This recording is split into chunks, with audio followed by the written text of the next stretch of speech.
একই দৃশ্য দেখছি, তোমার নিজেরই সন্তান পুজো করছে। এ তো তোমার পক্ষে ভালো ব্যাপার নয়। এমন হবে না তো যে এই বালকই তোমার কাল হয়ে দাঁড়ালো? পুত্র, সত্যি করে বলো, এটা তুমি কোথা থেকে শিখেছ? পিতাশ্রী, আমি যা বলেছি তাই সত্য। বিষ্ণুই আমাদের রক্ষক। মূর্খ বালক, তুমি রাজবংশের কলঙ্ক। ত্রিলোকের রক্ষাকর্তা আমি, বিষ্ণু নয়। বুঝেছ? নারায়ণ নারায়ণ।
এখনো বেঁচে আছে, এর জন্য আমার বোন মারা গেছে।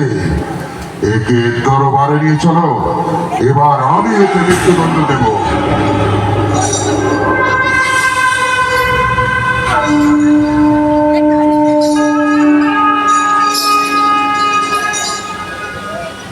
তুমি বলো যে ও সর্বত্র আছে, তাহলে আমি কেন দেখতে পাচ্ছি না? আমি তোকে খুঁজছি। উনি তাকেই দর্শন দেন যার তার প্রতি শ্রদ্ধা আছে। অহংকারের দাম্ভিক লোককে তিনি দর্শন দেন না। কি আমাকে দাম্ভিক বলছিস? মূর্খ বালক, এবার ডাক তোর বিষ্ণুকে। এই, এই, একে স্তম্ভের সঙ্গে বাঁধো। পিতাশ্রী, ক্রোধিত হবেন না। আমি আপনাকে অপমান করতে চাইনি। যদি ভগবানের ওপর শ্রদ্ধা থাকে তবে সব জায়গায় সবসময় তাকে দেখা যায়। উনি আমার মধ্যে আছেন, আপনার মধ্যেও আছে। উনি তো এই স্তম্ভের মধ্যেও আছে। আচ্ছা, তো ওই স্তম্ভের মধ্যেও আছে? এখনই দেখছি।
यदा यदा हि धर्मस्य ग्लानिर्भवति भारत अभ्युत्थानमधर्मस्य तदात्मानं सृजाम्यहम् परित्राणाय साधूनां विनाशाय च दुष्कृताम् धर्म संस्थापनार्थाय संभवामि युगे युगे